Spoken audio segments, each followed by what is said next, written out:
Oke. Assalamualaikum warahmatullahi wabarakatuh. Waalaikumsalam warahmatullahi wabarakatuh. Bapak Ibu guru yang kami hormati, mari kita mulai kegiatan hari ini dengan bersama-sama berdoa sesuai dengan agama dan keyakinan kita masing-masing. Menundukkan kepala, berdoa, mulai.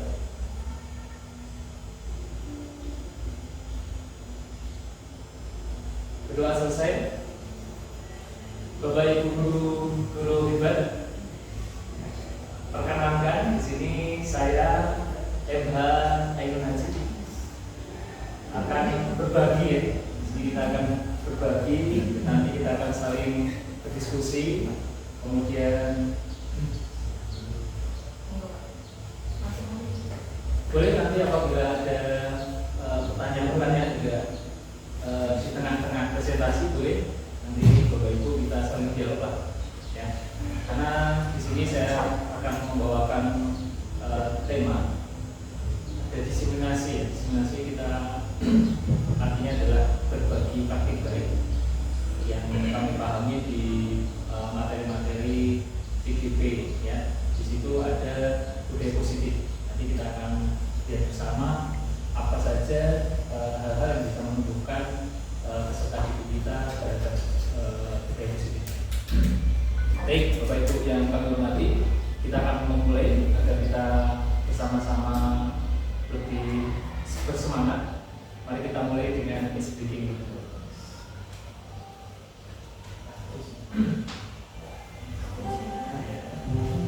Speakingnya sederhana saja Bapak Ibu, dengan apa? Berhitung ya, berhitung. Ada hitungan 1 ya, 1 seperti ini, kemudian 2, ini adalah hitungan biasa ya. Bapak Ibu kalau berhitung 1 seperti ini, cepat Bapak Ibu semua. 1, 2, 3, 4, 5. Baik, sekarang kita akan coba rubah kebiasaan kita yang awalnya 1, 2, 3, 4, 5. Kita akan coba rubah polanya. Satunya seperti ini.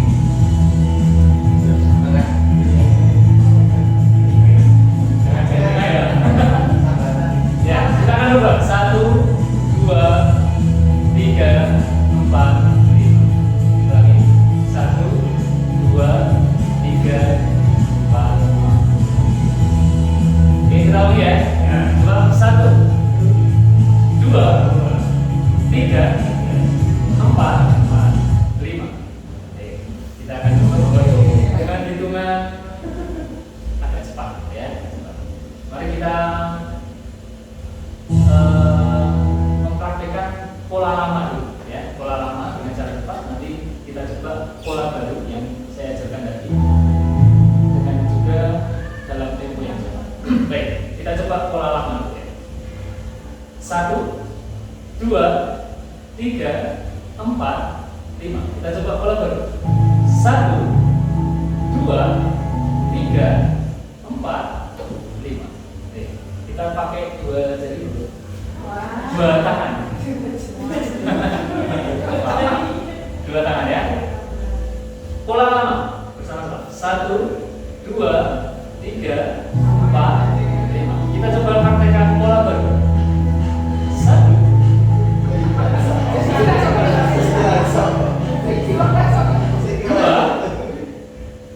3, 4, 5. Agak cepat dulu. Kita coba agak cepat ya.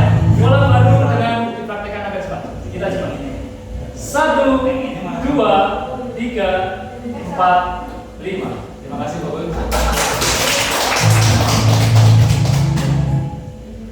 Sederhana Bapak Ibu, dari ice breaking kita, kita belajar bagaimana untuk merubah sebuah kebiasaan. Kita butuh proses ya. Itu proses tidak mudah ternyata ketika kita sudah mendapati sebuah budaya lama yang sudah turun temurun, bahwa 1 seperti ini, 2 seperti ini dan seterusnya. Ternyata untuk merubahnya kita masih butuh proses penyesuaian. Apalagi dalam tingkatan yang lebih sulit misalnya ya. Misalnya 1 diberi tanda misalnya gini dan gini misalnya ya. 1 seperti ini itu lebih sulit. Jadi ada usaha dalam kita merubah sebuah budaya lama ke dalam budaya baru. Ya. Maka dari itu Bapak Ibu, kalau kita kembali ke budaya sekolah, kita akan melihat Bapak Ibu bahwa kita perlu menerapkan budaya-budaya positif ini di setiap waktu karena budaya itu selalu berkembang ya, sesuai dengan apa kebutuhan dari zaman tersebut. Di selalu dinamis, budaya itu selalu dinamis untuk memenuhi apa tuntutan-tuntutan zaman. Baik, kita lihat latar belakang dari apa yang saya sampaikan. Kenapa kita perlu menerapkan budaya positif di sekolah? Yang pertama, nanti kalau sepakat, kita sepakat. Murid belum sepenuhnya merdeka dalam belajar, apakah sepakat itu? Sepakat. Ya, bahwa murid kita belum merdeka, mereka masih apa? Terkekang dalam apa? Situasi yang mungkin membuat dia tidak bisa menemukan dirinya sendiri. Ya. Jadi masih ya pola lama yang dia butuh apa ya, penyesuaian sebenarnya, dan itu sulit sekali Bapak Ibu karena itu sistem yang luar biasa. Untuk merubah sistem itu sangat sulit sekali. Maka ini pelan-pelan nanti kita pelajari bahwa kita sudah sepakat anak kita belum merdeka dalam belajar. Kira-kira menurut Bapak Ibu merdeka dalam belajar itu seperti apa sih?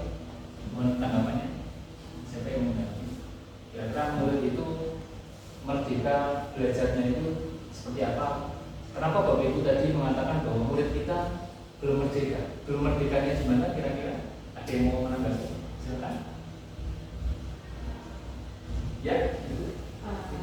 Siswa masih seperti kita rasakan ya, untuk menyelesaikan semua pembelajaran dalam satu paket sekian mapel, sekian materi, sekian KD, seperti itu. Jadi siswa tidak, misalnya nih ada siswa yang saya sebenarnya lebih tertarik pada mapel seni budaya, mereka tidak mendapatkan porsi yang lebih banyak untuk bisa menjalankan materi dengan baik. Ya sudah, kamu senang nggak senang ya dapatnya itu, pokoknya itu. Ya, betul sekali luar biasa terutama.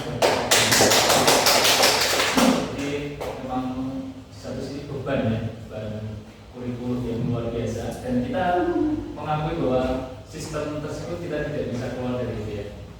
Kita harus mengikuti, dan maka dari itu kita masih merasakan bahwa kita belum sepenuhnya merdeka ya, masih terkekang dalam sistem-sistemnya. Ya, barangkali nanti pelan-pelan akan terurai.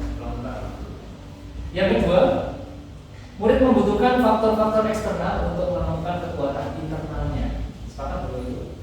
Sepakat ya, bahwa murid itu belum bisa menemukan dirinya sendiri, maka dia butuh faktor eksternal seperti guru atau bimbingan dari orang-orang yang lebih dewasa dan sebagainya. Maka nanti kita akan temukan gimana fungsi kita. Ya, nanti kita akan temukan gimana fungsi kita. Kemudian yang ketiga, ke depan prestasi sekolah itu ditentukan oleh kekuatan budaya sekolah. Ini prediksi saya bahwa sekolah itu ke depan ditentukan oleh kekuatan budaya sekolah. Jadi sekarang sudah mulai Bapak Ibu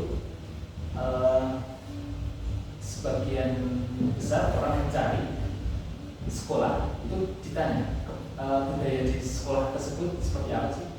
Bagaimana sih rekan-rekannya, mengingat sekarang informasi-informasi yang negatif itu sering muncul di media sosial ya, bullying, kemudian hal-hal yang menakutkan orang tua untuk memasukkan anaknya dalam sekolah. Maka yang dicari yang pertama adalah bagaimana budayanya, bagaimana budaya sekolah tersebut. Kira-kira sepakat ya Bu ya? Sepakat. Kita lanjutkan Bu. Mari kita diskusi bersama Bu. Kira-kira kenapa sih murid bisa melakukan perilaku menyimpang? Ada yang berkata kira-kira ada perilaku menyimpang seperti yang tadi saya sampaikan di bullying, ada apa ya, pornografi mungkin, atau penyimpangan-penyimpangan yang lain, tawuran dan yang lain. Kira-kira kenapa? Ya, Salah satunya mungkin mencari jati diri ya. mencari jati diri. Baik. Ada yang lain? Ya. Terima kasih. Ya. Mau diakui. Oh, ingin diakui ya. Pengakuan. Mencari jati diri, kemudian butuh pengakuan. Ya, ada yang lain? Mungkin ada sesuatu yang mereka inginkan, ada kebutuhan apa sih mereka yang belum dipenuhi sehingga mereka berperilaku itu agar mereka itu diperhatikan. Jadi ada kebutuhan yang belum terpenuhi itu ya. Mungkin dari kasih sayang keluarga bisa jadi ya. Karena mengingat mungkin pengalaman di BPK ya saat ini ya, kebanyakan anak yang berperilaku menyimpang di keluarganya juga ada masalah juga ya. Jadi ada kebutuhan anak yang belum terpenuhi. Nah, dari jawaban Bapak Ibu mari kita lihat sebenarnya apa sih kebutuhan dasar manusia. Nah, ini Bapak Ibu ada 5 kebutuhan dasar manusia yang sekiranya hal ini bisa kita pahami sebagai kacamata kita untuk memandang anak didik kita. Misalnya, jadi kenapa sih anak didik kita kok bisa berperilaku menyimpang? Tadi ada jawaban bahwa ternyata di dalam keluarganya ada kekerasan, istri tidak tuntas, mungkin pendapatnya tidak pernah didengarkan, berarti dia kehilangan rasa kasih sayang dan rasa diterima. Nah, pikiran kita langsung menuju ke situ. Berarti anak ini butuh kasih sayang dan butuh rasa diterima. Kemudian misalnya lagi tadi ada jati diri ya, jati diri. Kita langsung menebak bahwa jati diri itu adalah sebuah anggapan juga ya tadi ini ya. Ingin diakui ya, ingin diakui. Berarti juga rasa diterima oleh komunitas. Nah ini Bapak Ibu kebutuhan dasar manusia, bertahan hidup, kesenangan, penguasaan, kasih sayang, dan rasa terima dan kebebasan. Kita lihat penjelasannya. Nah,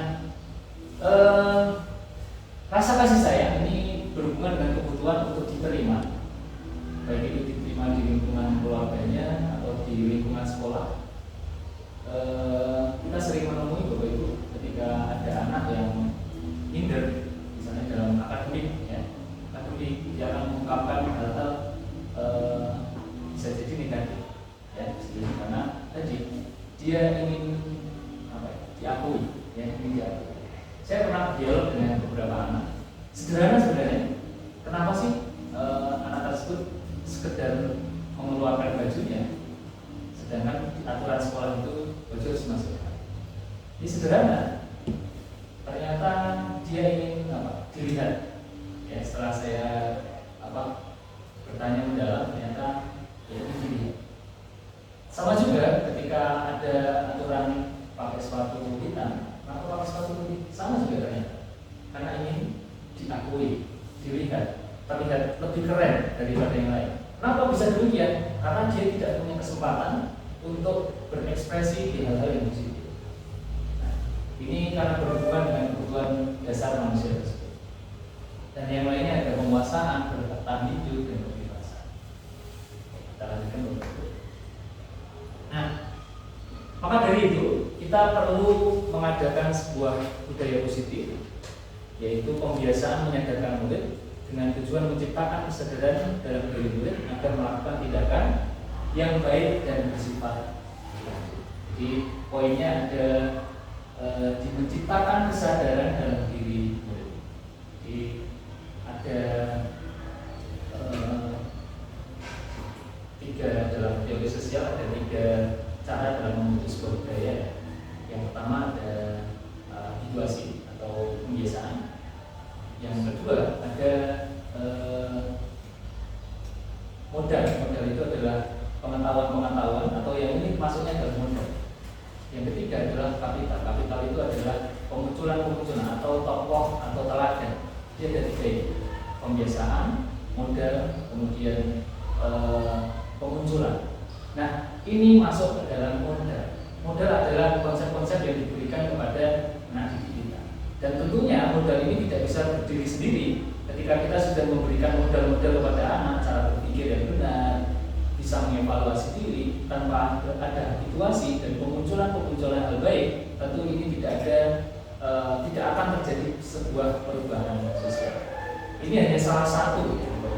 salah satu cara untuk bagaimana membentuk sebuah budaya. Ya, salah satunya adalah dengan menciptakan kesadaran dalam diri. Ya, mari berbagi pengalaman Bapak Ibu. Bapak Ibu pernah berdialog pada anak, kemudian berhasil untuk menumbuhkan kesadaran dalam diri anak. Silakan Bapak Ibu, ada yang mau berbagi. Mungkin dalam hal sederhana bisa seperti ketika mungkin melanggar aturan sekolah, sederhana seperti itu, tidak mengerjakan tugas atau apa, kemudian dimunculkan kesadarannya. Silakan Bapak Ibu yang akan berbagi. Ya, Pak Arifin silakan. Sedang memunculkan kesadaran siswa. Itu misalkan yang siswa sering menganggap benar atau dia berkuasa dalam kelas. Kemudian kebetulan ada satu pelanggaran yang saya ketahui. Nah itu saya menyadarinya itu saya ragu dulu dan tidak pernah saya langsung memberikan hukuman atau teguran yang bersifat keras atau langsung menindak dalam tegas, itu tidak. Tetapi saya seringkali berkomunikasi antara hati-hati dan yang enak. Intinya ini enak gitu. Jadi misalkan kemarin ketahuan merokok, itu saya tidak langsung mengambil orang tua, tidak langsung ke kesiswaan, tapi saya sadarkan dulu. Kamu itu agak enak, tapi ya kalau aku ini ya kerja, jadi saling feedback. Nah, dan yang terjadi ya itu anak itu sekarang sudah mulai menurut untuk memberikan bahwa ini aku yang berkuasa di kelas ini. Nah itu mulai sekarang mulai berkurang. Kalau kesadaran intinya itu komunikasi, komunikasi, saling mengerti dan saling menghargai. Tidak semena-mena kalau kami salah kemudian menggunakan kekuasaan saya untuk melakukan itu. Berarti dalam tanda kutip atau garis besar ya, secara garis besar di garis bawah bisa dengan apa? Pak Arifin ini menyadarkan murid dengan cara apa? Komunikasi ya, dari hati ke hati ya, dari hati ke hati. Jadi tidak menggunakan hukuman, tidak menggunakan hal-hal yang membuat anak takut. Ini adalah salah satu cara untuk menumbuhkan kesadaran. Karena mungkin tidak mungkin ya anak dalam kondisi takut dia akan tumbuh kesadaran. Biasanya dia melakukan sesuatu dengan sangat terpaksa karena ketakutan, karena ancaman. Maka tadi terima kasih yang dilakukan Pak Arifin, jadi menjalin komunikasi. Ya, komunikasi. Terima kasih. Kita lanjutkan. Nah, kembali ke Pak Arifin tadi ya. Sebenarnya dalam komunikasi, kesadaran apa yang ingin Bapak Arifin tumbuhkan kayak ketika berkomunikasi dengan anak? Kesadaran apa sih? Misalnya tentang kasus apa?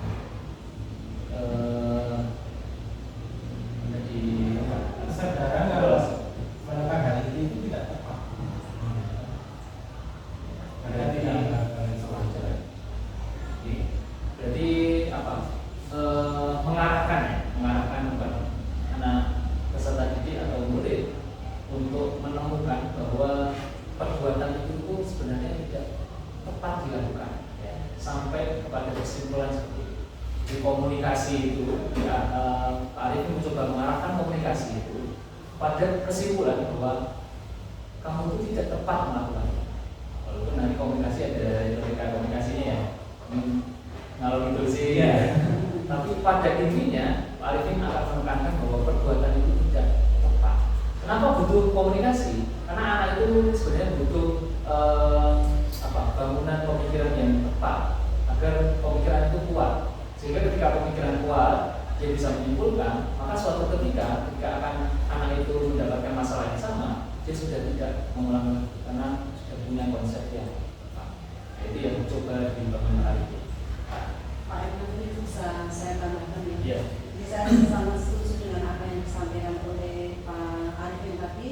bahwasanya kita harus selalu menjalin komunikasi dengan anak untuk menyadarkan bahwa apa yang dia lakukan itu belum tepat atau masih istilahnya belum sesuai dengan tata tertib yang ada di sekolah. Contohnya yang sering kita lihat sehari-hari, anak-anak itu sampai hari ini masih ada yang memakai sepatu kuda hitam ya. Contohnya hari ini ya, sampai hari ini itu masih ada anak-anak yang maksudnya sedikit ini pengertian. Kalau nanti hari Sabtu baru boleh pakai baju, pakai sepatu yang beraneka ragam, mau merah, mau biru, boleh diberikan kebebasan hanya di hari Sabtu.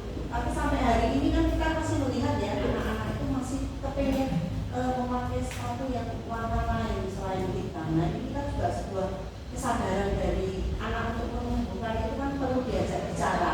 Jadi tidak hanya di sita sepatunya terus sudah kan mau masuk kelas tapi tidak diajak bicara.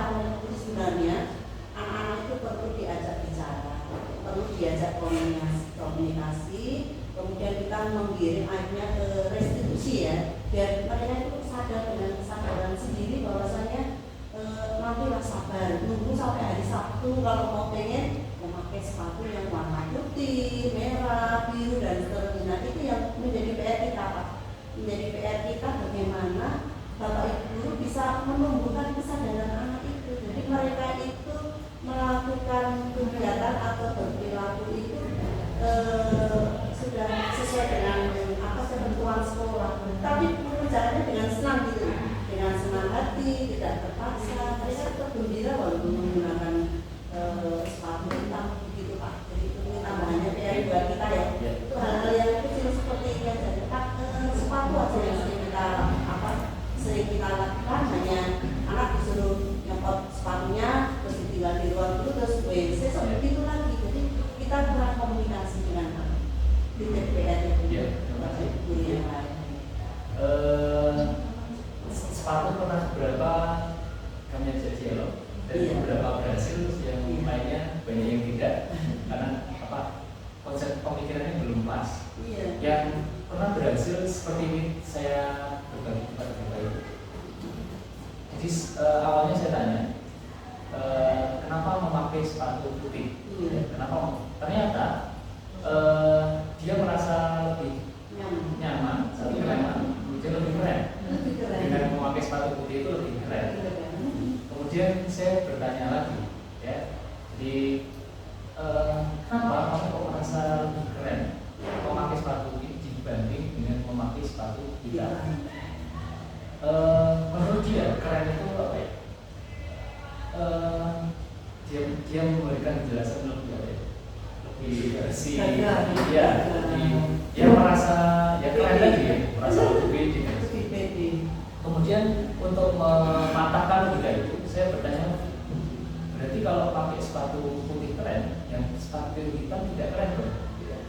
Kemudian dia bilang, yang sepatu hitam tidak keren. Dia berpikir, ketika itu dia berpikir, kemudian dia bilang, yang sepatu hitam keren kok Pak? Keren juga, karena kemungkinan kan temannya juga pakai sepatu hitam. Saya ingin menggiring kepada dia ketika mengatakan sepatu hitam tidak keren, berarti kamu menganggap bahwa teman-teman itu tidak keren juga. Ya. Ternyata dia juga mengatakan sepatu hitam juga keren. Nah, sudah mulai ada bahan untuk kita jawab diskusi lagi. Berarti kalau sepatu putih keren, menurutmu juga sepatu hitam keren, kenapa kamu memilih putih? Ya, kenapa kamu memilih putih? Sampai dia menjawab dengan kebingungan dan akhirnya dia memutuskan untuk kalah dengan saya. Ya, kenapa kamu memilih putih? Katanya yang hitam keren dan yang putih juga keren. Akhirnya dia mulai menyadari bahwa kerennya itu konsep kerennya adalah keren untuk diri sendiri. Mungkin bagi saya jelaskan. Sekarang sepatu hitam itu mengikuti aturan atau tidak? Ya, kalau sepatu putih mengikuti aturan atau tidak? Sekarang keren yang mana mengikuti aturan atau tidak? Kemudian dia menganggap bahwa ya mengikuti aturan itu lebih keren daripada tidak mengikuti. Kemudian saya berikan kesimpulan lagi. Ya, sepatu putih itu bisa lebih keren daripada sepatu hitam ketika berada di luar sekolah, yang dimana aturan sekolah itu memakai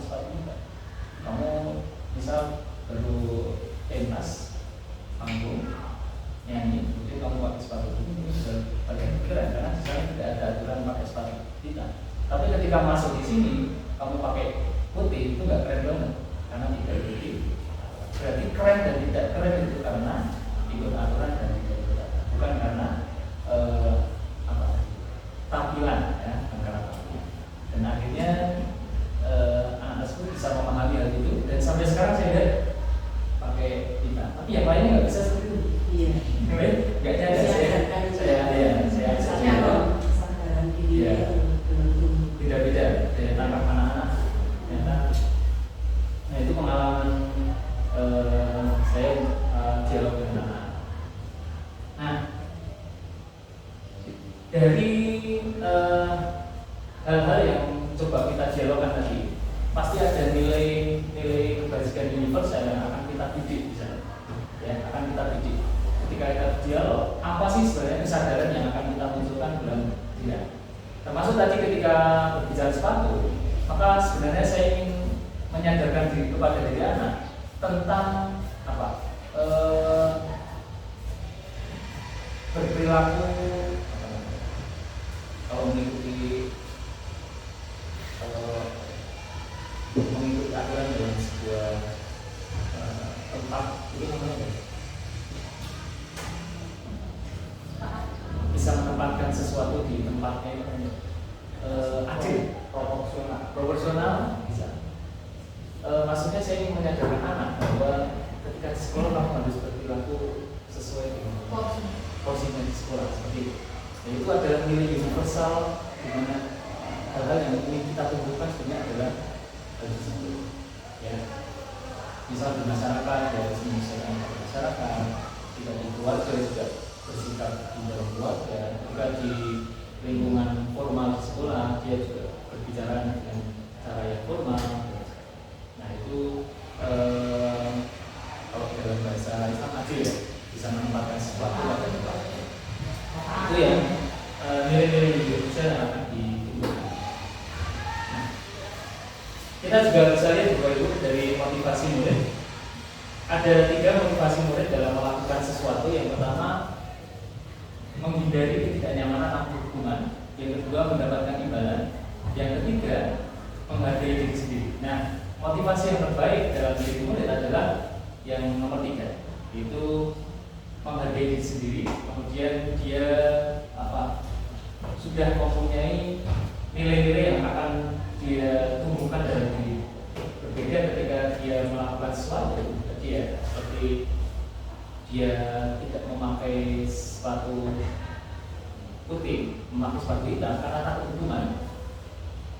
Ini berbeda dengan anak yang sudah memakai sepatu hitam, tapi sudah tahu bahwa saya itu harus pakai sepatu hitam untuk sekolah. Ini tingkat motivasi dirinya sudah berbeda, kualitas dirinya sudah berbeda. Maka belum tentu yang pakai sepatu hitam di sekolah itu mempunyai konsep diri yang benar juga belum tentu. Karena barangkali dia melakukan itu karena ketakutan. Jadi hal tersebut juga kita perlu tumbuhkan juga. Yang sudah taat aturan juga perlu kita tumbuhkan. Apa sebenarnya kebajikan universal yang perlu kita masukkan di dalam diri anak tersebut, agar suatu ketika anak tersebut bisa mengembangkan kebajikan itu ke depan.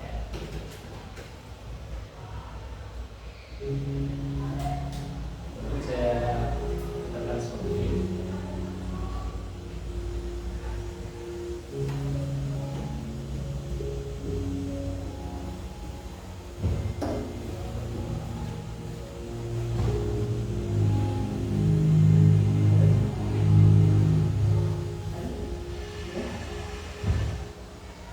Sudah.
terpengaruh dengan lingkungan dan sebagainya. Dia terbuat kemudian mengeksplorasi sendiri sampai menyimpulkan.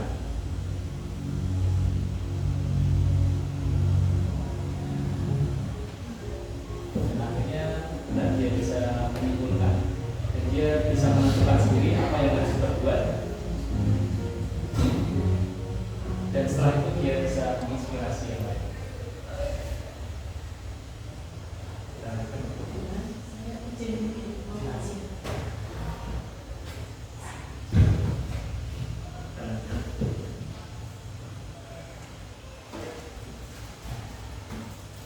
Kita langsung ke restitusi.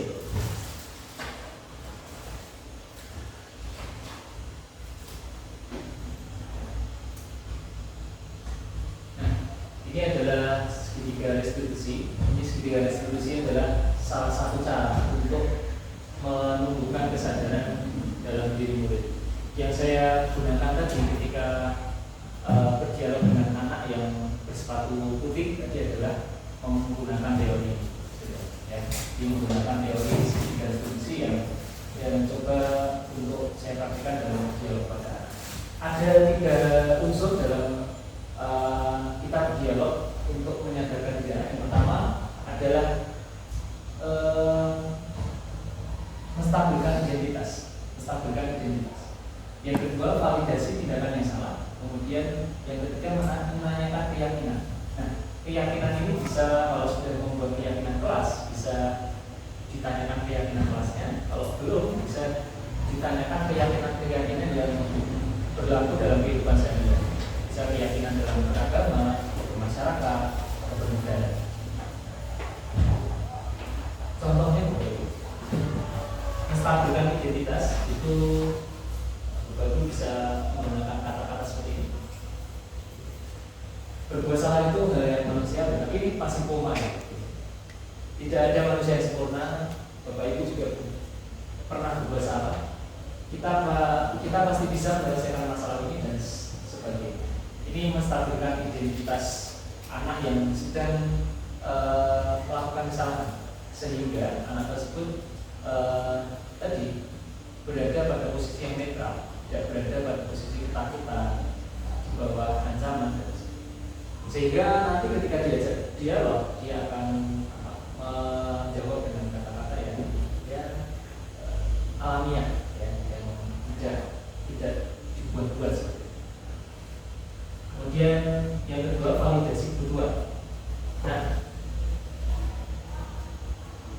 validasi kebutuhan ini adalah langkah selanjutnya setelah kita menetralkan anak.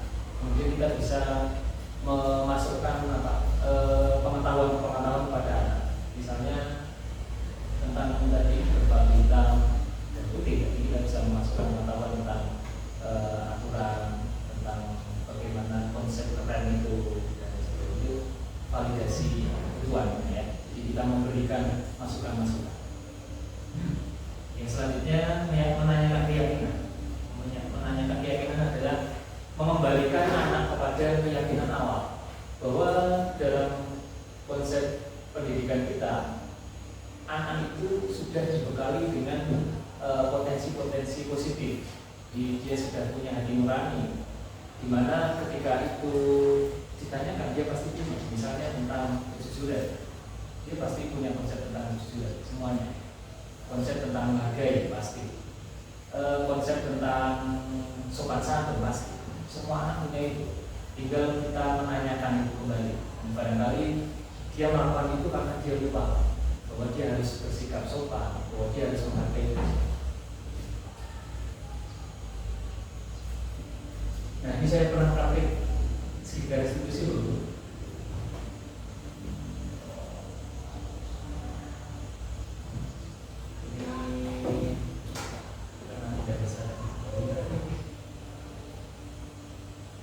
Ini jadi ada kisahnya, ada anak nilainya bagus, kemudian sempat untuk mengejek teman yang nilainya kurang bagus, kemudian kita restitusi. Cara menstabilkannya adalah saya pertama kita tanyakan, kenapa sih kamu kok bisa sampai mengejek teman? Ternyata menjawabnya karena ya tadi saking senangnya, saking senangnya sampai ya tadi ya lupa. Nah, kemudian kita stabilkan dengan cara bagaimana? Wajar seseorang ketika mendapatkan nilai bagus, dia senang, itu wajar sekali. Dan itu manusiawi, wajar. Ketika manusia mendapatkan nilai, kemudian saya tanya, nilai itu berapa sih? 90, itu luar biasa. Itu wajar sekali, kamu senang itu wajar. Akan tetapi, nah, di validasi kebutuhan kita menambahkan informasi akan tetapi ketika kamu senang kemudian sampai mengajak teman, itu kira-kira bagus atau tidak? Itu namanya validasi. Kemudian yang terakhir kita tanyakan keyakinannya. Kira-kira kalau senang, kamu kan harus bersyukur ya, dapat sesuatu yang bagus harus bersyukur. Kira-kira cara bersyukur yang baik itu bagaimana sih? Ya, yang punya konsep tentang bersyukur, berterima kasih, ya, tidak merendahkan orang. Nah itu kita tanya. Kemudian kita arahkan pada kesimpulan. Lalu setelah ini kamu mau berbuat apa? Nah, itu adalah skenario restitusi ya.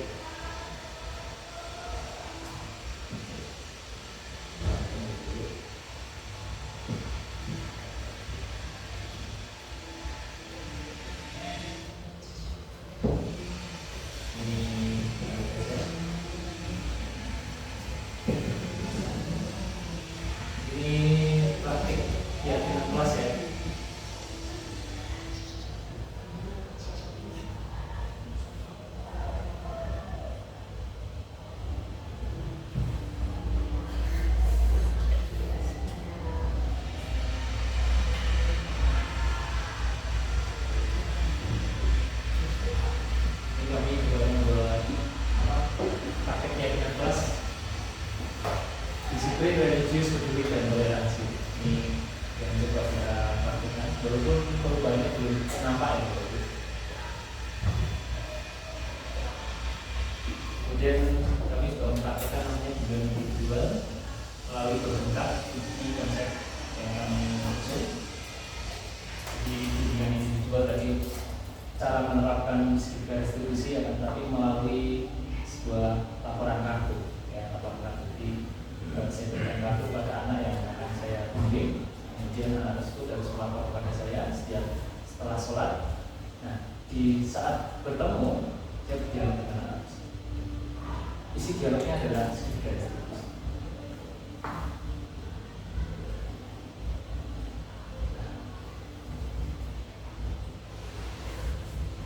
Itu Bapak Ibu yang bisa saya sampaikan. Kita ke refleksi ya Bapak Ibu.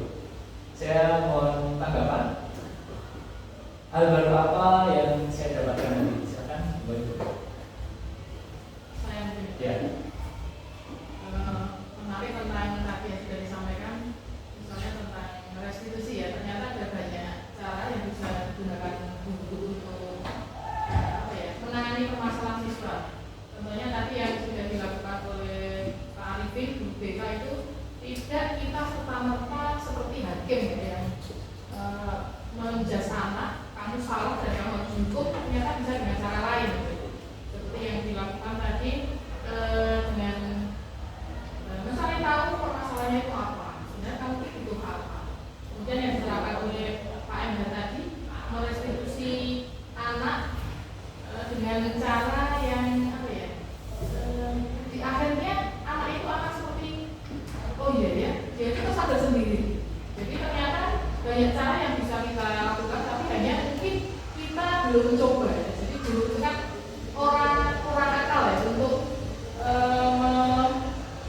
mengarahkan anak agar dia punya kesadaran secara internal.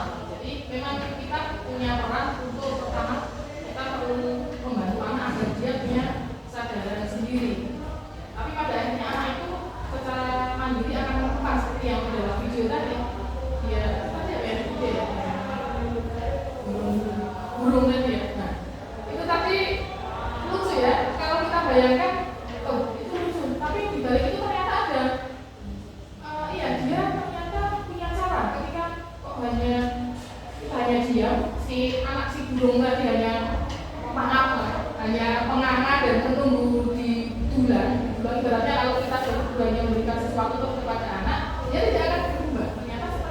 dia mengalami masalah, dia juga akhirnya mampu mengeksplor ya dan menggali potensi, dan akhirnya dia malah bisa lebih mendapatkan lebih dari apa yang si guru itu berikan.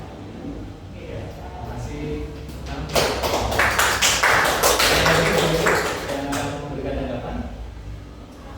Mungkin satu lagi beberapa yang didapatkan dari ini. Pak Khalid. Ya, boleh.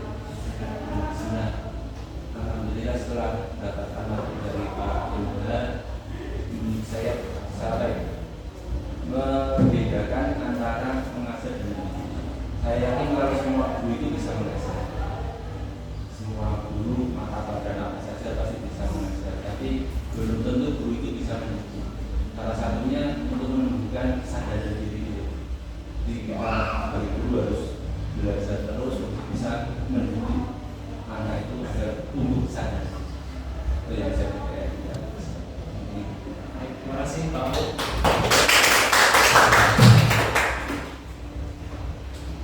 Baik, Bapak Ibu.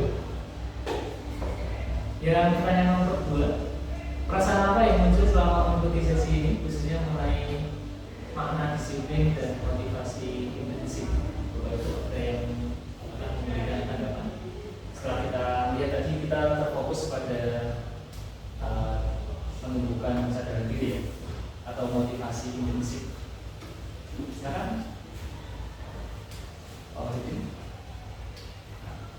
Perasaan yang saya dapatkan mungkin makin banyak pencerahan di sini, walaupun kadang kita restitusi itu bukan untuk menembus kesalahan, namun untuk belajar dari kesalahan yang saya dapat dari Pak yang tadi. Tapi kita dilemanya gimana Pak? Restitusi itu tidak hanya menguntungkan si pembuat kesalahan juga, tetapi juga yang berbuat kesalahan itu sudah diuntungkan, karena kan kita mengedepankan win-win solution di sini. Nah, tapi kalau misalnya gini Pak, yang saya terima dari penjelasan Pak Imam tadi itu menarik, karena di sini restitusi itu memfokuskan pada pembenahan karakter, bukan pada tindakannya. Nah, permasalahannya terkadang kan kita sudah merestitusi siswa di sekolah kita ini seperti ini.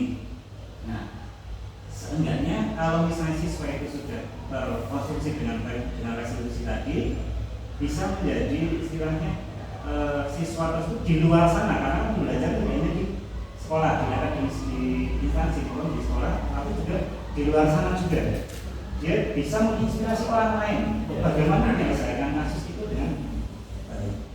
Ya, terima kasih Pak Wahidin.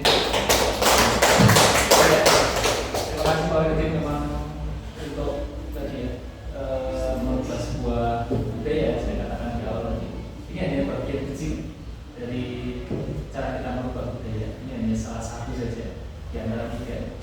Kita mengambil kesadaran diri, atau saya ambil di teorinya Gilbert Dewey ya, ada namanya modal. Nah, ini bagian dari kita memberikan modal kepada, tapi masih ada PR besar juga, yaitu membentuk sebuah habituasi atau kebiasaan-kebiasaan.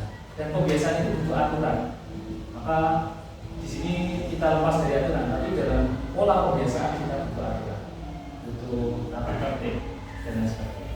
Maka nanti ketika kita sudah berbicara tentang habituasi, sebenarnya kita juga berbicara tentang aturan juga. Maka di sini kalau kita mencoba kesadaran, kita coba untuk melepaskan aturan itu, karena anak kesadarannya akan muncul ketika dia sudah lepas dari kekangan-kekangan ancaman, hukuman dan sebagainya. Maka di sini kita lepas dari aturan. Mungkin suatu ketika akan dibahas juga tentang habituasi dari kapital atau pemunculan. Baik Bapak Ibu semua, alhamdulillah kita sudah melalui sesi ini. Tadi sudah ada beberapa tanggapan. Terima kasih dari Bapak Ibu, tanggapan yang sangat luar biasa, dialog kita luar biasa. Saya sangat berterima kasih. Saya mendapatkan ilmu dari Bapak Ibu, dari tanggapan-tanggapan dan pengalaman dari semua. Ini yang bisa saya sampaikan Bapak Ibu. Tentu banyak kekurangan dan salah dari saya, mohon dimaafkan.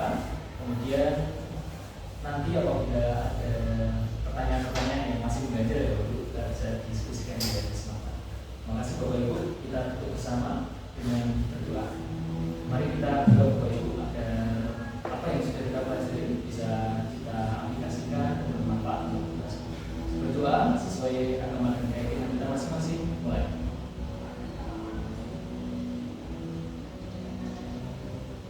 Berdoa selesai. Makasih Bapak Ibu. Saya akhiri. Wassalamualaikum warahmatullahi wabarakatuh.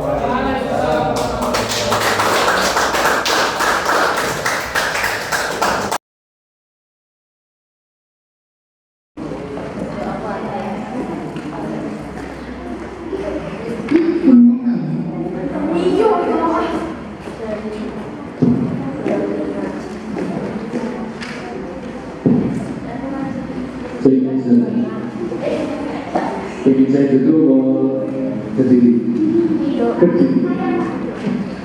Kalian kalau depan bulan ya baik.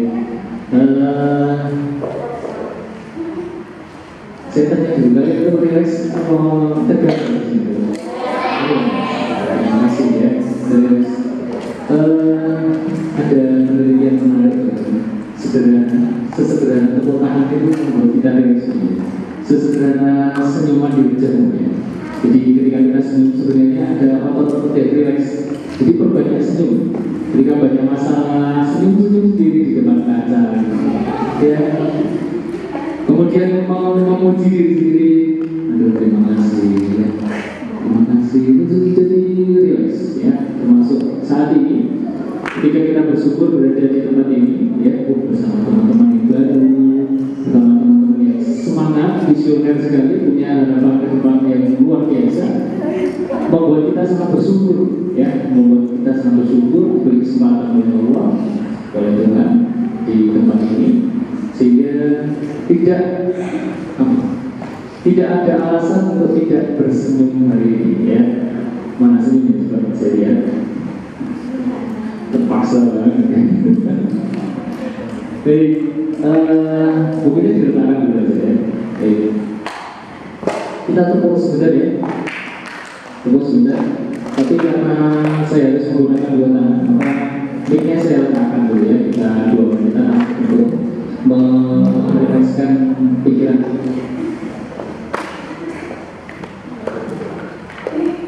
Baik, ada kode dari Pak Emma. Yang pertama ketika saya mengatakan akan berarti kaum berada di sebelah kanan saya ini nanti tepuk tangan ya. Contoh misalnya saya angkat tangan, silakan. Oke, kurang kompak. Oke, seperti ini aja. Kurang kompak. Kalau saya mengatakan gini seperti ini, berarti kalian berbeda. Kalian menepuk 2 bambu. Paham? Kita coba. Kurang kompak. Oke. Kita coba ya. Baik, kita coba.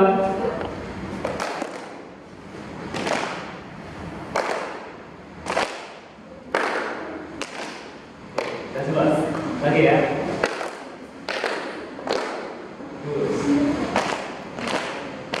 Lagi.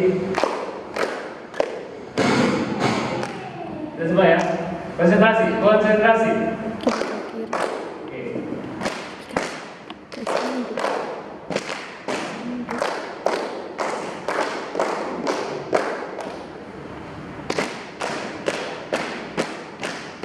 Apaan sih? Oke. Terakhir ya. Biar. Pelan-pelan, temponya ulangi.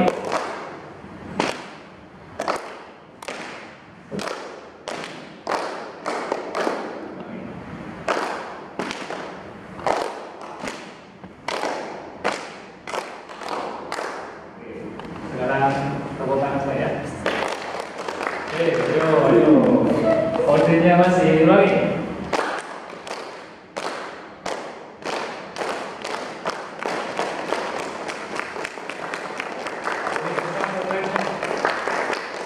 Semoga bisa melancarkan peredaran darah yang ada di tangan kalian ya.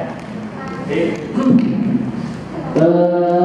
Kalian semua baik membawakan materi tentang empati leadership ya. Sebenarnya pengetahuan tentang leadership sangat luas sekali, tapi karena waktu yang diberikan 40 menit, saya hanya mengambil satu tentang empati karena melihat ada hal yang perlu kita perbaiki tentang empati. Kemudian spiritual empati leadership, ya, karena memang kalian dicetak di sini sebagai seorang pemimpin, ya, pemimpin minimal pemimpin diri sendiri, ya, pemimpin kalian sendiri. Baik, anak-anak semua, sebelum saya mulai, Pak Ibu ingin mengajak kalian untuk menuliskan satu hal yang paling kalian sukai dari teman kalian, kemudian satu hal yang paling tidak kalian sukai, ya, paling kalian sukai dan paling tidak kalian sukai. Silakan yang pertama dituliskan satu hal yang paling saya sukai. Ditulis, ya, boleh tentang pertemanan, silakan. Ya, paling kamu sukai dari teman, ya, boleh sikapnya, boleh, ya, kalau misalkan sukanya bebas, ya, bebas. Baik, silakan. Apa yang paling kamu sukai dari teman kalian? Kemudian yang kedua, apa yang paling tidak kalian sukai dari teman kalian?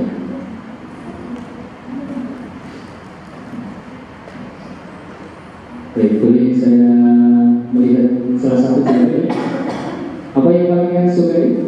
Coba saya cek satu di sini, ya. Mbak, sudah selesai? Apa yang kalian suka? Mbak Sylvia, ya? Apa yang Mbak Sylvia suka dari teman?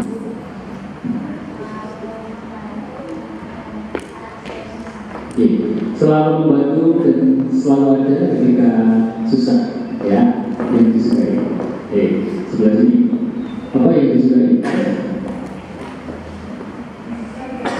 Oke, bisa diajak bercanda, ya, bisa diajak bercanda. Saya ke belakang. Apa yang disukai, Mbak Dina? Setia menemani seumur hidup, kan? Baik, maksud apa yang paling kamu sukai dari teman? Baik dan menyenangkan, baik dan menyenangkan. Karena semua kita lihat sampel 1, 2, 3, 4. Kira-kira sepakat ya kalau itu bersama-sama kita mengatakan bahwa itu kita sukai bersama. Saya tadi selalu ada baik suka diajak bercanda. Apabila tadi jawaban dari kalian saya kumpulkan, kemudian saya share ke kalian, mungkin kalian akan mengatakan aku sama. Ternyata kita punya perasaan yang sama tentang siapa sosok teman yang kita sukai. Baik, kita ambil sampel juga, ya. Siapa sosok teman yang tidak kamu sukai? Saya mulai. Sosok egois, teman yang egois. Kita sambil sampel teman yang seperti apa yang tidak kamu sukai?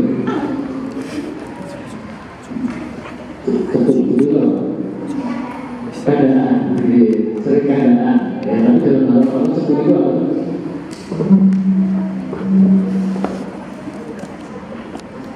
Oke, memberi tahu rahasia, dan rahasia ditutup tapi digandakan lagi, berarti tidak bisa menjadi rahasia, ya. Oke, saya kira itu semua tidak suka. Baik, apa maksudnya tidak suka?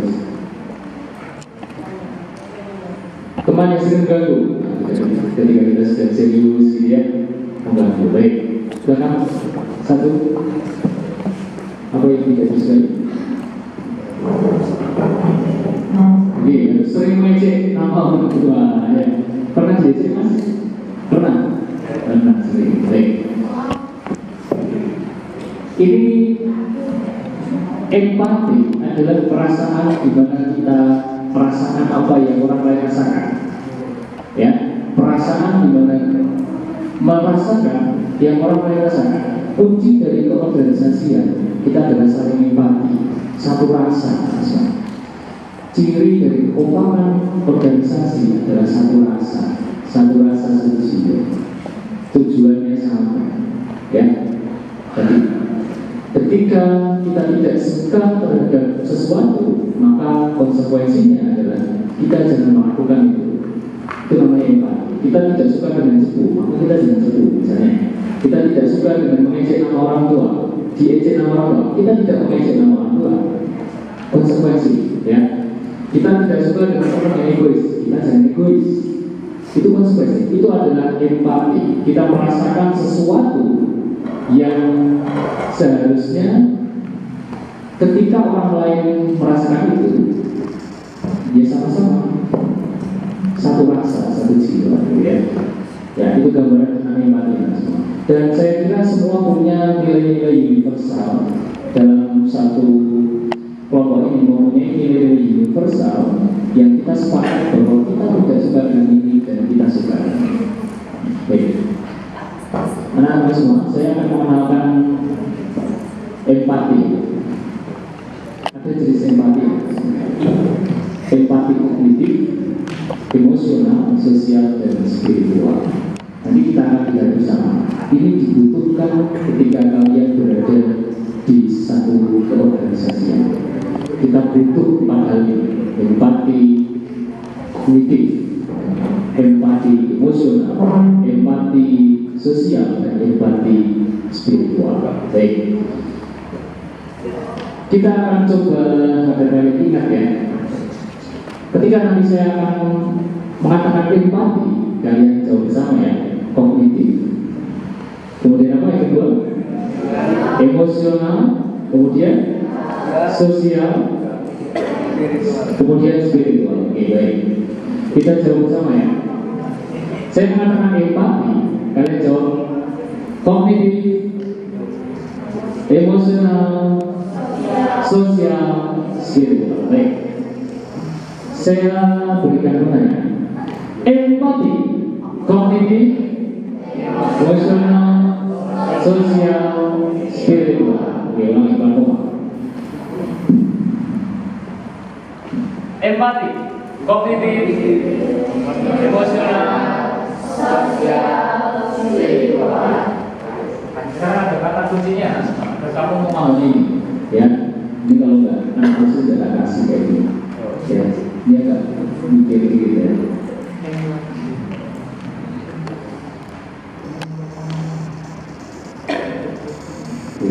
Ada kata-kata kamu nanti akan mengintrospeksi diri. Saya itu sudah punya kepekaan dalam kognitif, saya sudah punya kepekaan dengan emosional, saya sudah punya kepekaan dengan sosial, apalagi spiritual, saya sudah punya. Nah, ini saya berikan kata-kata kunci agar kalian nanti bisa introspeksi diri.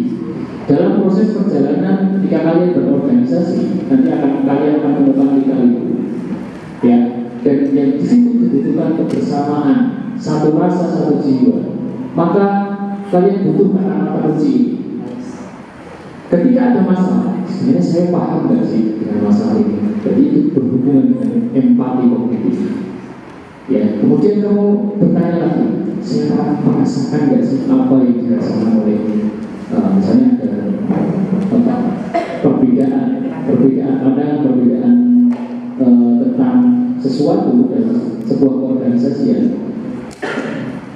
Saya merasakan apa sih sebenarnya? Kok saya bisa marah-marah sama dia? Saya bisa tidak sepakat sama dia? Apa sih yang sebenarnya saya rasakan? Kemudian sosial, saya sudah memberi apa sih? Saya sudah memberi apa? Kemudian yang spiritual, saya sudah melayani atau belum? Tidak, memberi dan melayani itu beda. Memberi, kalau melayani itu kamu ikhlas, ya, ikhlas tanpa ada pamrih.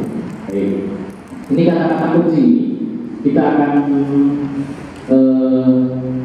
bersama-sama pahami, ya, bersama-sama pahami. Tadi saya mengatakan empati itu kognitif, kemudian emosional, sosial, spiritual. Jadi sekarang saya ganti pertanyaan. Tambah dengan indikator empati, ya, indikator empati. Saya memahami, saya merasakan, saya memberi, saya itu kata kunci dalam sebuah organisasi. Ketika kamu punya 4 hal ini, kamu akan menjadi organisasi yang sangat kompak. Ya, baik. Saya ulang pertanyaannya. Indikator empati, saya Saya. Baik, luar biasa. Ini kata kunci ya semuanya. Mari kita lihat bersama. Ada indikator-indikator lagi. Kira-kira kalau berat nggak materinya? Nggak ya? Kalian sudah. Baik. Kita lihat lagi. Kita masuk ke dalam lagi ya. Oke. Kognitif empati itu apa sih? Jadi ada step-stepnya. Ini adalah tingkatan kamu dalam berempati secara kognisi atau secara pemahaman. Jadi ketika kamu mendapatkan sebuah informasi, kamu levelnya di mana? Level pertama itu tahu. Tahu itu sebatas kamu tahu aja. Misalnya, besok tanggal setelah semesteran itu ada kegiatan semester. Ya, saya tahu itu berhenti kalau itu tahu. Kemudian kalau kamu sudah mulai memahami semester itu apa sih, mulai dalam. Kemudian ada kegiatan apa sih di sana, mulai paham. Kemudian ketika kalian sudah mulai paham, kalian mulai menganalisa. Ketika di semester itu apa sih yang dilakukan oleh kita? Jadi itu adalah kerja kognisi. Empati kognisi adalah kemampuan kita untuk merespon sebuah informasi. Ya, dianalisa. Oh, ternyata seperti ini.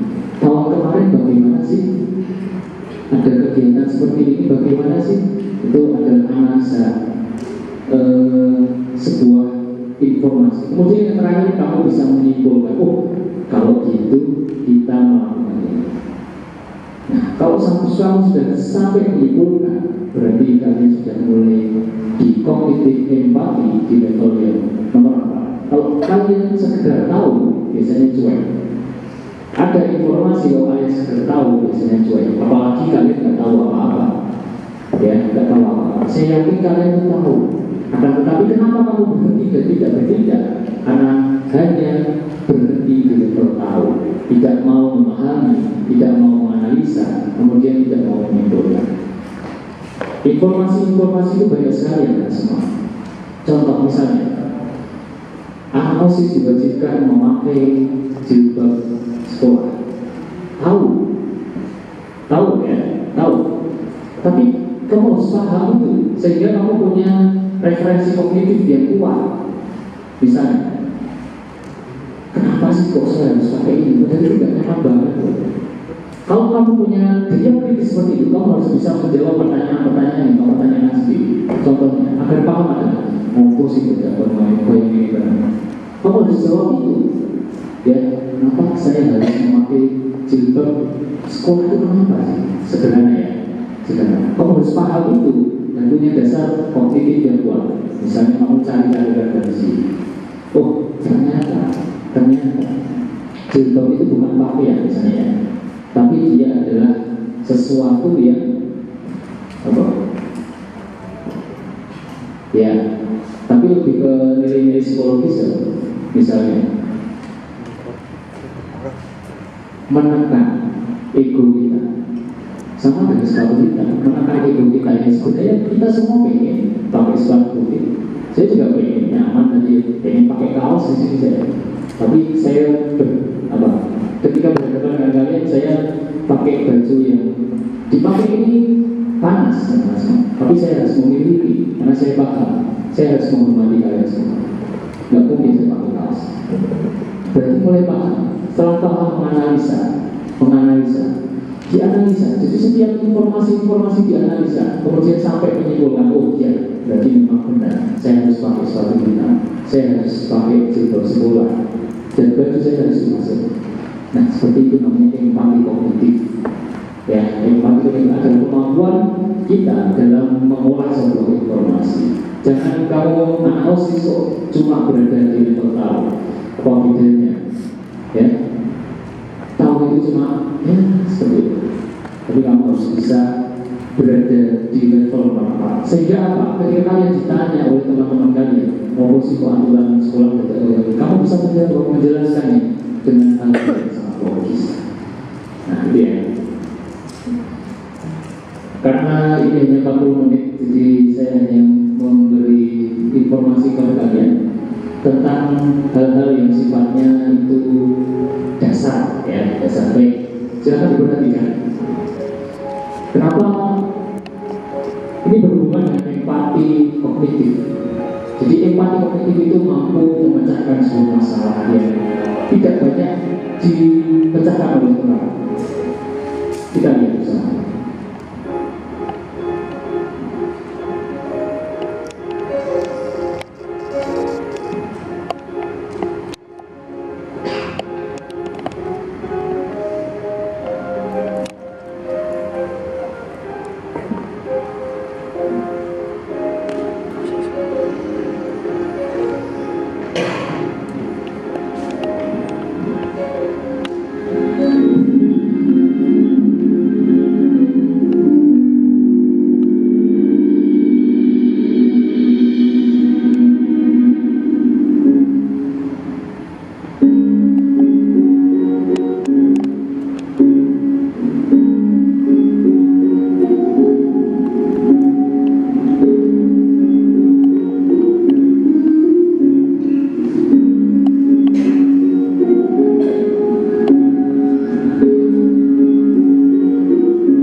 Ada yang mau beri tanggapan? Silakan, berhubungan dengan apa?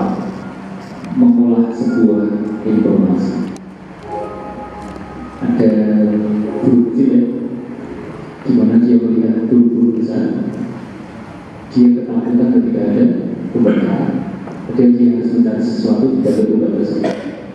Tapi si kecil ini dia mencoba untuk memahami sebenarnya ada apa sih? Ada apa sebenarnya? Kemudian dia coba menganalisa coba bertanya kemana sana kemari melihat ternyata ada sesuatu yang bisa dipelajari. Apa itu? Ternyata ada apa tadi? Karena ternyata dia bisa belajar dari kerang. Untuk mendapatkan sesuatu di balik obat itu, dia harus menjadi seperti kerang. Dia sudah mencoba untuk menganalisa dan menyimpulkan, oh caranya gini. Baik, ada yang mau berikan tanggapan? Satu aja. Apa yang bisa dipelajari? Ya, kalau ini. Jadi seseorang itu perlu mempelajari hal baru agar bisa mengetahui lebih luas lagi dan juga melewati banyak hal. Luar biasa ya, mempelajari hal baru ya, agar karena ada tantangan baru ya. Angkatan basis kalian itu tantangannya beda dengan angkatan basis sebelumnya. Tidak, setiap tahun berbeda dan pasti ada hal baru di situ. Pasti ada hal baru, dan itu perlu dipelajari. Bertanya, dianalisis ya, dianalisa, bertanya sampai kamu bisa menyimpulkan. Baik, satu lagi, satu yang bisa dipelajari dari video tersebut.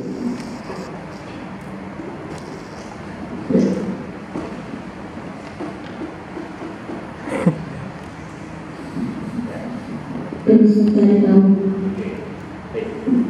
Tepuk tangan buat teman kalian ya. Terus mencari tahu ya, terus belajar ya, terus belajar, terus mencari tahu hal-hal baru. Kamu akan bisa menjadi seorang yang memecahkan sebuah masalah. Kita lanjut ke yang kedua, emosional empati. Jadi kognitif empati ya, bagaimana kamu mencoba untuk memahami sebuah informasi, kemudian kamu mencari solusi di situ, sampai kepada level kamu bisa menyimpulkan. Baik, yang kedua, emosional empati. Yang pertama, rasa itu ternyata level empati yang paling rendah. Aku perasaannya bodoh, level empati paling rendah. Kamu jangan mudah percaya ketika ada teman laki-laki ya, teman kamu, I love you. Itu level empati paling rendah. Iya, kalau kamu tahu ilmu ini, kamu akan mudah percaya dengan itu. Atau empati paling rendah. Aku suka bersama kamu. Iya, dia empati paling rendah. Ya, maka ketika kamu punya dasar kekuatan keilmuan yang kuat, maka kamu tidak akan mudah terpengaruh. Kenapa?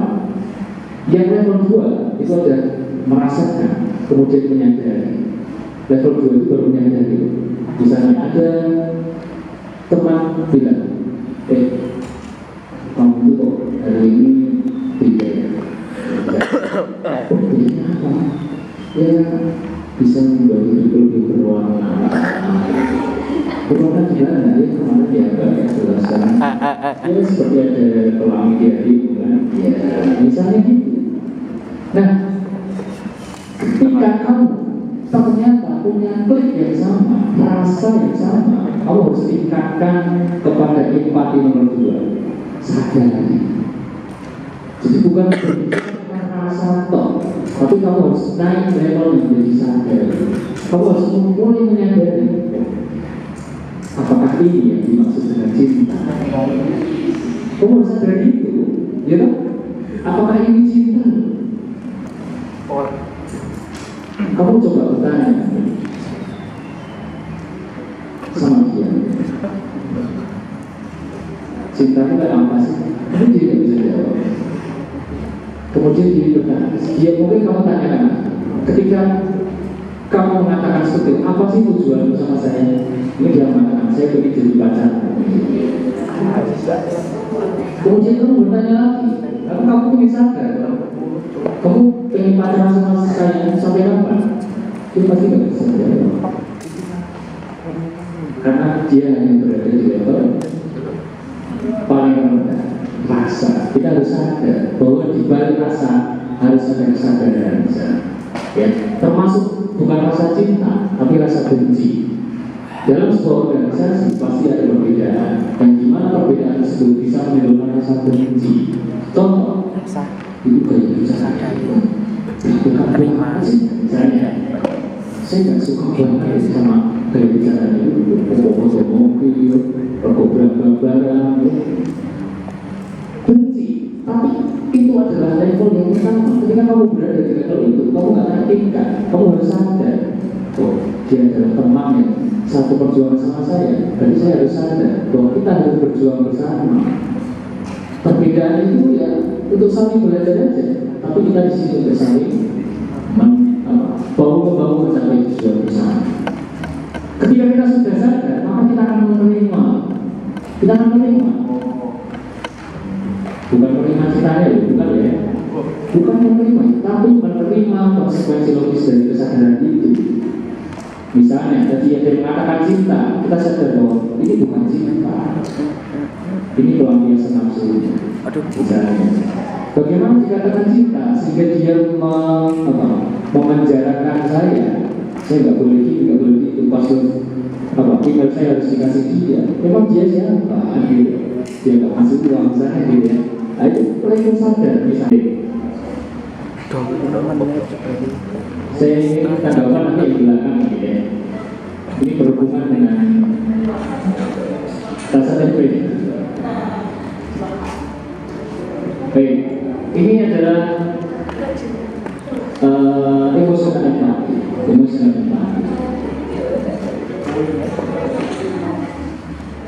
Dilihat ya, ada perbedaan di antara kucing dan ikan. Kalau anjing, itu anjing ada perbedaan. Tempat hidupnya berbeda. Gajah Peter loh. Gugup. Nanti akan muncul emosional empati.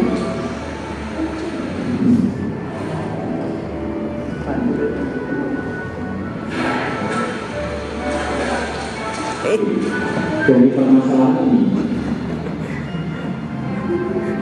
nanti si anjing ini berada di level rasa dan emosional. Kasihan ya, level rasa. Gugup.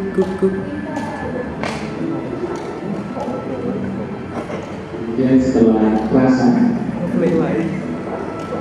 dia mulai level rasa menyadari bahwa ikan nggak bisa seperti itu.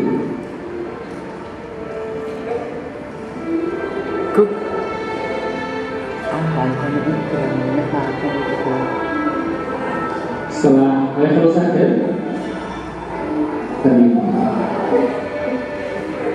terima konsekuensinya bahwa empati itu harus saling membantu dan saya harus bisa membantu dengan cara saya. Terima.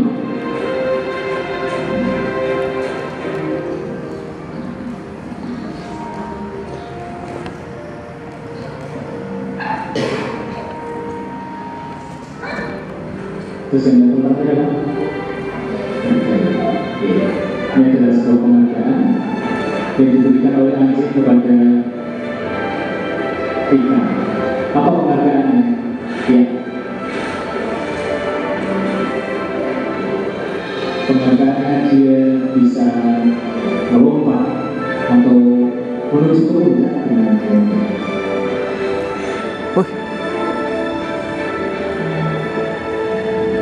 Ini namanya emosional empati.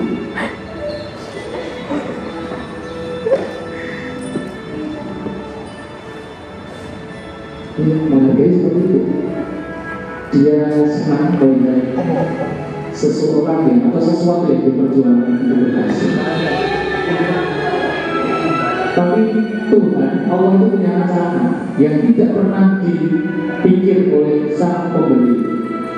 Ternyata ada sesuatu yang tidak pernah dipikirkannya. Allah Maha Penolong, ya kan? Dan pertolongan itu pasti ajaib. Tidak akan terpikir ada hal berbeda menolong dia sehingga dia bisa terbang. Ini ibaratnya dia mencapai sebuah kesuksesan yang tanpa dia pikirkan.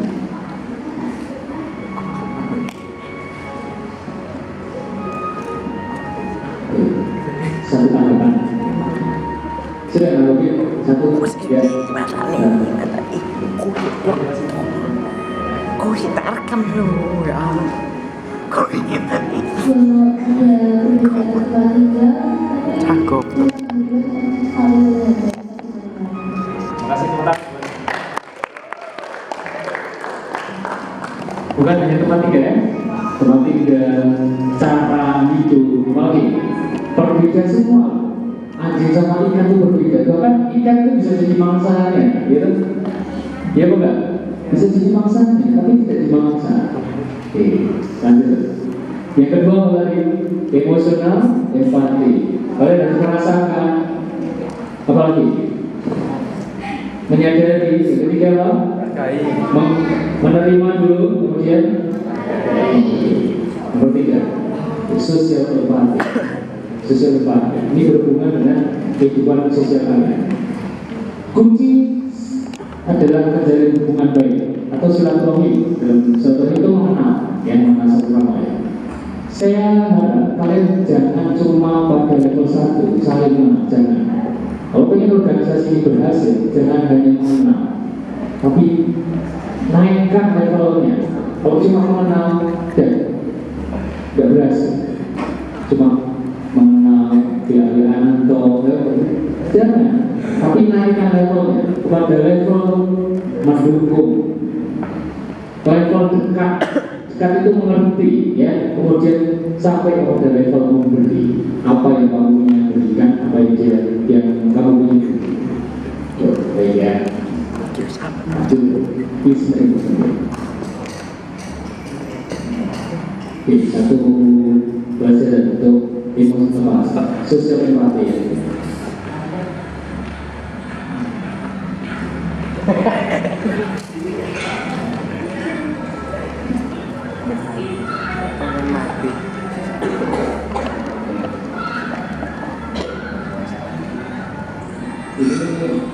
Besok kamu kan alami ya seperti ini.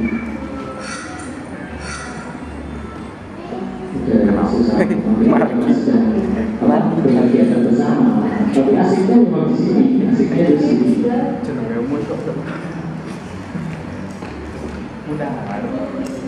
Di sini muncul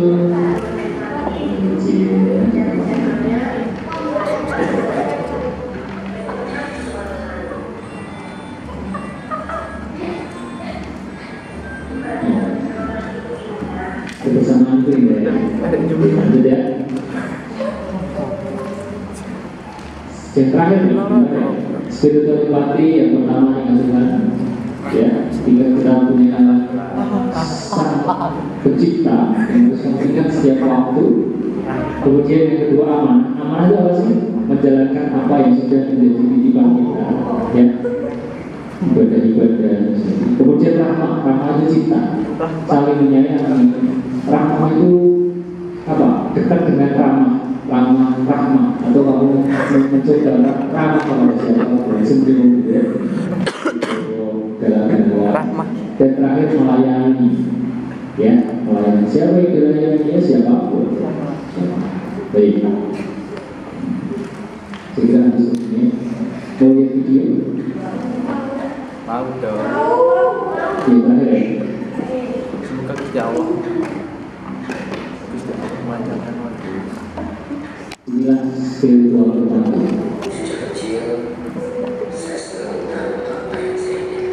Kamu harus paham sekali, ya, siapa yang harus kamu layani ketika kamu berada di sini. Kamu harus paham. Kamu itu milik siapa, ya, harus paham saya.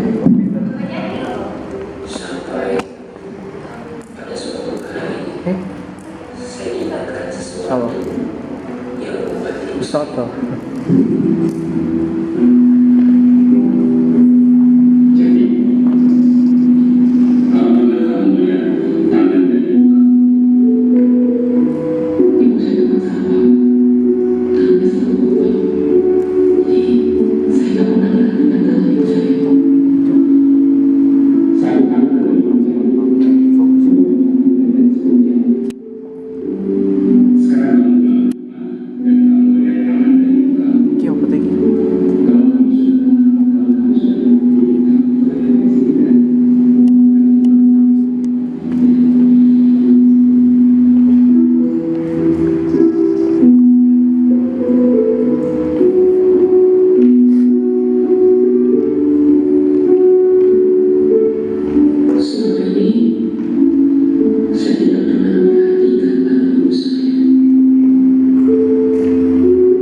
Mulai sekarang saatnya jadi pahlawan itu, ya. Jadi kamu harus tahu tujuan siapa yang harus dilayani, ya. Itu spiritual power. Baik, sudah cukup waktunya habis. Dan ya, hiduplah kamu bersama manusia sebagaimana pohon yang berbuah, nikmati. Mereka melambang dan parinya dengan batu, tetapi ia membalasnya dengan buah. Jadi filosofi empati, jika dilempari batu kamu membalasnya dengan buah. Kemudian sebaik-baiknya manusia adalah yang bermanfaat bagi manusia yang lain. Filosofi empati. Jika engkau ingin mendapatkan hal yang istimewa, maka lakukan hal yang istimewa. Jangan yang biasa-biasa saja, tapi yang istimewa. Apa yang kamu lakukan hari ini adalah gambaran masa depanmu. Ya, jadi apa yang terbaik jika kamu ingin mendapatkan yang terbaik buat masa depan. Ya, manfaatkan waktu dengan baik. Apa yang kamu lakukan hari ini? Kemampuan manusia yang luar biasa akan mampu membuat kejutan-kejutan di masa depan. Yakinlah, ya, yakinlah. Jadi kita harus yakin dengan diri kita sendiri bahwa suatu ketika akan ada kejutan yang diterima oleh Allah. Baik, bersiap ya untuk menjalani ini. Terima kasih. Saya akhiri. Assalamualaikum warahmatullahi wabarakatuh.